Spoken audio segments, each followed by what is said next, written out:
Welcome everybody to D Talk episode 7, Love and Self-Love in the LGBTQ plus community. I'm your host, Lady Delicious, and today we are joined with the one and only Miss Wafer. Hey girl. Hello, hello. Thank you for How? having me. Oh, of course. Thank you for joining me today. All right. So, love and self-love. Yeah. How do you guarantee that you take good self-love of yourself? So good self-care of yourself. Um, I think for me, I have to really remind myself that I because I'm very much like I give myself to a lot of people in different ways. I'm Hmm. always there to support. I'm always a shoulder to lean on. I'm always someone that tries to lift the energy in the room, make everyone else very like happy and raise the morale a little bit. Hmm. Um, And I think over time, I've really burnt myself out because I was doing this for people so often where I was like being that like I always describe it as like the comedic relief in like a movie. Right? That's where I came in. And I was just like I would have these like super great highs and these super low lows. And I realized I was having these really low lows because yes, I was supporting other people, but I wasn't supporting myself. And so now I kind of do this thing where once I start to feel myself going like feeling exhausted almost emotionally, I'm like I'm not coming out, I'm not hanging out with people, I'm staying home and doing whatever I want. If it's watching Dance Moms, playing Fortnite, whatever it might be, like I'm doing something that is gonna make me smile and laugh, so I Right. feel better. I get that. I totally get that.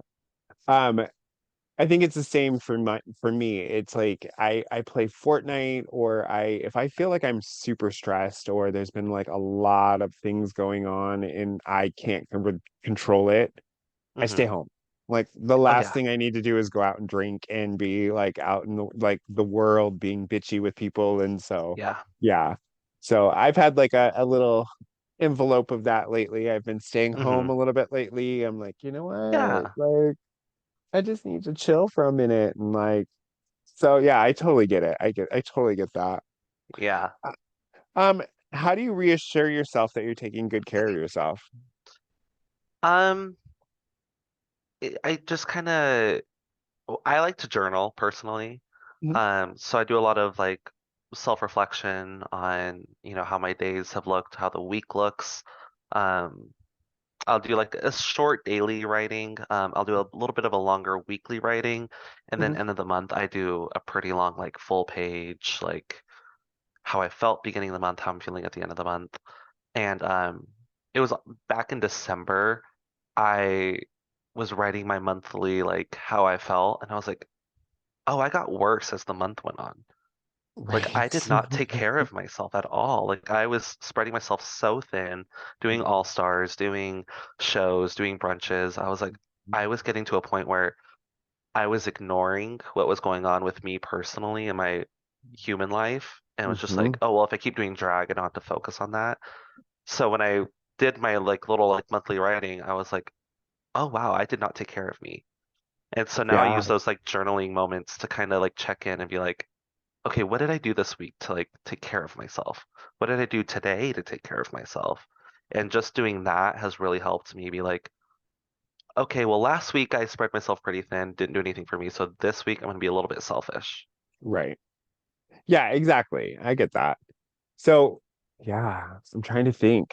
I did that, I'm doing that podcast now, and that Yeah. podcast is really, really helping because like I'm talking about things that have happened in the past and I kind Hmm. of relate myself. I'm like, wait, like there's certain situations where I'm like, ooh, what did I learn Yeah. from that that I can apply today? So, Hmm. yeah, I get that too. Um, Yeah.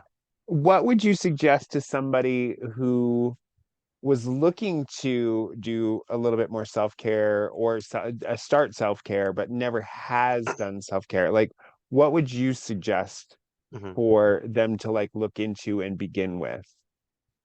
Um, I would say it's easy to be like, oh, a face mask bath bomb night, but that doesn't work for everyone. Like that doesn't Right. really work for me. Like I like a face mask and bath bomb night for me. I'm like, it's fun, but like yes, that's taking care of you, but like it doesn't really make me feel better emotionally. That's more And so, physical than emotional. yeah. And so I tell people I'm like self-care for, me, for you, for someone else, like it looks completely different. Right. You might find people who have similarities, obviously, but like what I think will work for me won't work for everyone else. So I always tell people I'm like, it's kind of trial and error almost. Mhm. You kind of like try different things and you're like, okay, well, this isn't like journaling might not work for you. It works for me, but it might not work for you. So I just tell people try everything until you find something where you're like, oh, that really like helped me calm down. That really like centered me. And then like kind of like go in that direction and dive deeper into similar things compared to that.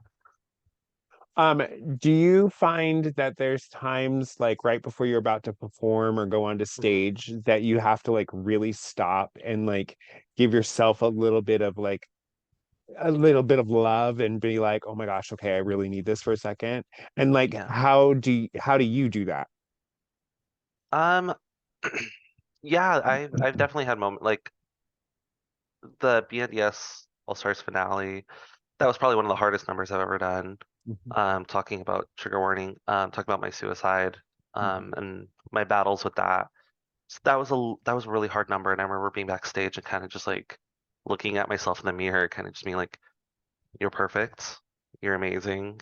This you telling your story is going to help so many people." mhm. And so it was kind of just trying to like remind myself that I'm doing this for a reason. I'm not really doing this for, you know, attention. I'm not doing this for money. I'm not doing this for a crown. I'm doing this for me.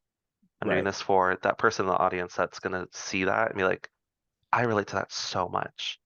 And so with those kinds of numbers, I have to really like sit back and kind of go, okay, this isn't about me anymore. This is Mhm. about the community. And so like Exactly. with a tree fort coming up, my number that I'm doing is more high energy, is more quintessential wafer, but it's the meaning and the story behind it. I'm like, this isn't for wafer, this isn't for money, this isn't for the balcony, this isn't for tree fort. This is for our community and Mhm. all the shit we're going through. So Yeah. having to remind myself that like I'm doing something that's bigger than just me. Mhm. I'm doing completely opposite. I'm doing something that's totally about me. I'm just gonna say it. Like, there's no way Yeah. for me to spin it. Like this performance is about me, honey. I am all about it. But it's Yeah. gonna be, yeah, no, I love that we have the ability to perform our feelings hmm and perform messages and like get like it's such a huge platform that we have, the drag platform, and like hmm it's amazing. And especially if you use it the correct way. Like when I first started doing drag, I was like, I got dressed up in drag to go out and have fun on the city, Yeah. and it was my self-love. I wanted to feel pretty and I wanted to feel feminine. And so I would get dressed up and me and my best friend, and we would go out on town. We'd sneak into bars because nobody would ID drag queens, and we would just, Yeah. it was so much fun. So now it's so different because it's like I get dressed up to help other people and do things for the community and or like represent somebody or something in the community. hmm And it's just like, wow. Yeah. Like, I mean, like my whole reason for starting was like I did a Facebook post about why I really wanted to keep doing drag, but like another really big reason of it was like I wanted to be a pop star. yeah, I can't sing. exactly. I'm a terrible singer, so I was like I wanted to be on stage. I want to perform. It's so fun.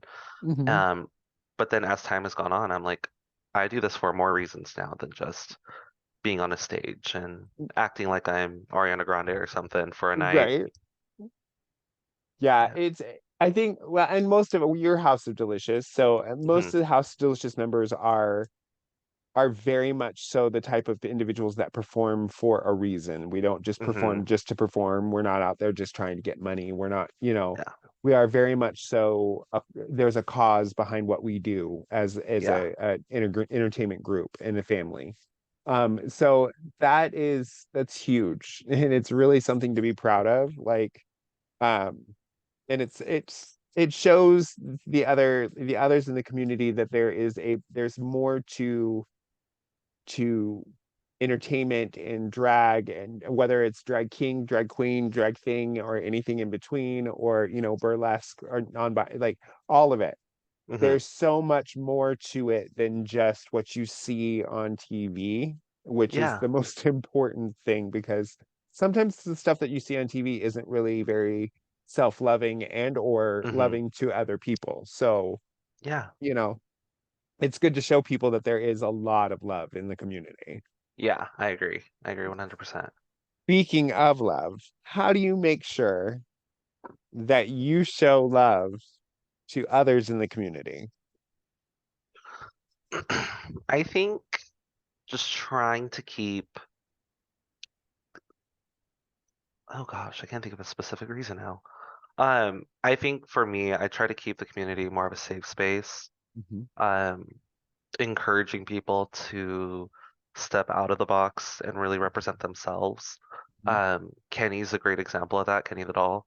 Um, they've really transitioned from more drag queen to more drag thing, mhm, and seeing that growth, seeing that change, and seeing how happy they are in mhm, expressing their true art and their true self, um, has really like made me happy. And so, and that's my sibling right there, much mhm, love, one of my best friends. And um, I think there's moments where this community, there's moments where I think some people don't understand everything, and trying to keep the conversation open for learning instead of any type of hatred or exclusion, or calling out. Instead, I think we should all be calling in. I mean, that's what I do. mhm, When someone doesn't understand a performance or doesn't understand someone's drag, I'm calling them into a conversation, being mhm, like, hey, like, this is how they want to express themselves. So people might not fully understand it, and it might not be for them to understand, truthfully speaking. Like they might not get it, but that's because they yeah. probably don't have the same experience. So, but I've always said, some people's drag and some people's performance is just not some people other people's flavor. Like, like mhm, it's a lot like food. Like some people like Brussels sprouts and some people don't. Like, yeah. I'm Brussels sprouts. I'm sexy Brussels sprouts. And some people like me and some people don't. So I get that. I just want to like I tell people I'm like, to your point, like you might not fully enjoy this type of drag, or you might not enjoy me. You might Mhm. hate my drag. As long as you're respectful towards me though, and you say, you know Exactly. what, that is valid in what they're doing, I don't care what your opinion is. I ask for respect, and that's about it. If you like Right. me, you hate me, that's up to you. As long as you respect me, I don't care. Well, and see, that's the thing. I don't think that respect, like just common respect, is too much to ask for anybody, like Yeah, for any situation. I think that I agree. a lot of people lately, and in the type of world that we're living in, it's almost as if they've learned how to have common respect for people. Hmm. And I think that's when people like act out, like, and Hmm. start to like call people out. That's when I start to do the accountability act, is when people are Yeah. like, oh, I've been wronged and I need to speak to somebody. I need to speak to somebody about it. They don't want to speak about it. And I'm like, okay, well, Hmm. cool. If you don't want to speak about it, then I'm gonna speak to the people about it. Like, Yeah. and that's the thing where it's interesting when people are like, oh, I don't want to, I never want to get D pissed off at me. Well, no, D doesn't get pissed off at people, just D holds people accountable. Yeah. And if people have a hard time with that, that's where they think I'm pissed off at them, is because Hmm. they have a hard time with their own accountability. It's not because Yeah. they're worried about me coming from them for them. They're worried about me telling people the truth. So I Yeah. always think it's interesting when people are like, "Oh, I never want to go up against you," and I'm like, "Well, what why would I?" Yeah. Number one, like, why should I have? Why would I have to? Like, Yeah. so it's just very interesting, and like the thing about like accountability as well, and like the position that I've taken up in this community is that it's exhausting. I hate Hmm. doing it. I hate it's very exhausting to like call somebody out for their bullshit. Oh yeah. And so like, and it's so not conducive to self-love to myself. It's not conducive Yeah. to love to other people. But at the same time, there's always got to be that one person that's doing it because Hmm. people in this world, people in this country, in this city, in this whole state will take advantage of people if there's not somebody Yeah. to hold somebody accountable. We've Yeah. seen it time in and time out. So Yeah. it's just kind of an interesting dynamic sometimes. I've been Hmm. trying to work on the self-love and loving more towards the community and like I said, I'm in a pocket right now where I'm like, I'm gonna stay home and like spend Yeah. time with my husband and like spend time Yeah. with my cat. I go to work and I do my things and I'm like, yeah, that's great. Like last night Yeah. was St. Patrick's Day and we stayed home and ate pizza and watched movies. It was great. Like no need to Yeah. go That's a out. fun time though. Yeah, like no need to party, no need to like I'm good. We can chill here. So yeah, Hmm. it was good. It was good. It was good. Yeah. No, I think but like yeah, to that point where it's like uh I think with the whole just common respect. I mean, I heard a lot when I've heard a lot from stories of people where they're just like, "Oh, you have to earn my respect." And I'm like, I think I give my respect immediately. I think everyone off the bat has my respect because you're a human being. That's how I feel. Other people might differ. That's up to them. But um to everybody, I'm like, you have my respect. It's up to you to maintain it now. Exactly. Like it's like you have my respect to start off with, but once Hmm. you do something stupid, you're definitely probably gonna lose my respect, and then you gotta Yeah. like earn it back. Yeah. It is a very much so. I agree with that 100% because it's good to approach everybody with a positive, Yeah. like clean slate. No matter, and see, that's the other thing too. Don't listen to what other people have to say about somebody if you've Yeah. never met that person. You need That to part. experience your own experiences with that person and have your own opinion of that person because Yeah. everybody's opinions are different and first meetings are different for everybody. So Hmm. somebody that had a really awkward first meeting with you could have been Hmm. somebody that is like, really cool first meeting with me. And I'm like, oh my gosh, great Hmm. person. Like, what the heck? And you would be like, well, kind of weird, Yeah. but whatever. Yeah. So I think that most people need to stop and think about that as well. That like Hmm. don't try don't call out somebody for being somebody different and don't like I hate the term weirdo like when I hear people Hmm. say oh gosh they're such a weirdo. Yeah. That's like saying they're normal. Like, what the hell's the definition? There Yeah. is no definition of normal. There is no definition of weirdo that actually applies to a person. So Yeah. it's just, you know what I'm saying? Like, it drives me crazy because there's that preconceived notion that that person, that is off of somebody else's opinion. And Yeah. then that person could be the greatest person in the world, and you're missing out on the Hmm. experiences that you could have with that person. So. Yeah. I mean, I've definitely had moments where after a show or something happens where like I'm not in the best of mood and I'm like trying to like get backstage because I'm like my number didn't go to plan or something happened or whatever it might be and I'm just trying to get backstage and people will try to stop to talk or they'll try to be like, "Oh Mhm. my God," and they'll try to stop me. Like a good example was the Viva Coco. I did a number. It was 5.5 minutes, too long. I was out of breath. I went Right? backstage and I laid, I'm not even kidding. I had someone undo my corset, took my entire costume off, and I laid on the floor. Like I was dead. And someone tried stopping me Been on the there. way to the back to be like, oh, like they wanted to talk to me. And I completely blew them off. Went back because I was like, I can't, I'm gonna pass out. Like I can't talk to you right now. And so then after the show, after I caught my breath, I went up to them. I was like, I'm so sorry that I ignored you. I just, if I stopped to talk to you, it wouldn't have been a pleasurable interaction for you. You would have stood there the whole time like, damn, she's kind of a bitch. Like you would not have liked me. And so I'm like, I Um, think for me, I'm trying to be more self-aware with moments like that because I'm like, again, it's the whole spreading myself thin. I'm like, yeah, I need yep, to go take care of me real quick before I stop and talk to you. exactly. I think the biggest thing for me was when I was an Imperial Monarch and I had to be on all the time. And there's a local entertainer here in town that a lot of people like just kind of shun off and don't pay attention to. Hmm. And once you get to know this person is so amazing. And I'm going to give her a shout out because I want her to know that people actually think about her and like that the queens in this town, because you and I we're all stars, we're Hmm. titles, we hold a lot of, position in this town. And Betty Monroe is somebody who isn't as well known and hasn't Hmm. been invited to a lot of stuff. But like, here's the thing about Betty. Once you get to know Betty and you have a Hmm. really good conversation with Betty, Hmm. Betty is the most amazing individual you could ever get to know. Like Betty, once Betty understands you, Hmm. you understand Betty, and it's like it's amazing. Yeah. So like that was I came across Betty when I was doing my Imperial Monarch stuff, and Betty would Yeah. come to the shows. Betty wanted a platform to perform in, and I was like, you know what?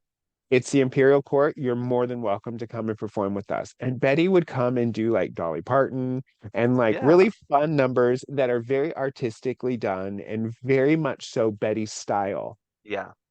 And it was amazing to see Betty because it takes a lot of courage to get on that It stage. does. It It takes really a does. lot of courage to stand in front of people in this community and like give it your all. You know what I'm Yeah. saying? Yeah. Especially if you're newer to the art or if you're, whatever. Because I Yeah. mean, everybody criticizes everything in this community Yeah. about everything, and every community for Yeah. that matter. Yeah. So to see Betty get out there and be so comfortable during the Hmm. Imperial Court shows was like, it was really, really rewarding. I'd have to say that that was primarily like one of the top five most rewarding things about being an Imperial Monarch is having the Hmm. ability to open up for other people to have a platform. Yeah. So, I love that. I mean, that's where I started. mhm, Like, all of my shows were part of the court shows. yeah. I would So, go and, perform, and you know, yeah. it sometimes people don't have an opportunity, but that's the thing. You got to look for opportunities wherever you can look Yeah. for opportunities. And don't be shy because, honey, a closed mouth don't get fed. You got to start Exactly. talking to producers. Like, if you want to get booked for Exactly. the shows, talk to the producers, make friends with them, or not necessarily, you don't have to be friends with them, but, let them know who you are Hmm. so that way you can, Yeah. I so. mean, like, I was, I mean, everyone had to. It wasn't just me, but like the court shows, I remember like the very first shows too. I was paying $10 to get in because the money goes to a foundation. Mhm, So I was paying the $10 to get in. Sometimes they were well attended, sometimes they might not have been. mhm, So I remember one of the shows I did, I think there weren't that many people there, and I paid $10 and I made $10. mhm. And for me now, that would have set me off. I would have been Right, like, really, I only made 10. Me then, I was like, I broke even. Here we go. Like right, moving on. Because right. to me, those were opportunities Yeah. of growing. And so yeah, I loved. But see, here's the thing about that. Like like you paid $10 that went into the community, but you got Oh yeah. the community gave you that $10 back. So Oh yeah. it Yeah. was a complete wash. That's good. That's a great thing, especially for young. And Yeah. you got stage time. You got to practice Yeah. some. Oh, And see, that that's was how it for me. when I used to do court shows, like before I was a member of the Imperial Court, Hmm. it was just an opportunity for me to get on stage and practice Yeah. something or do something. Or if I hadn't been on stage in quite some time, because it was different back then, Yeah. there was like two shows that you were part of or you weren't on stage at all.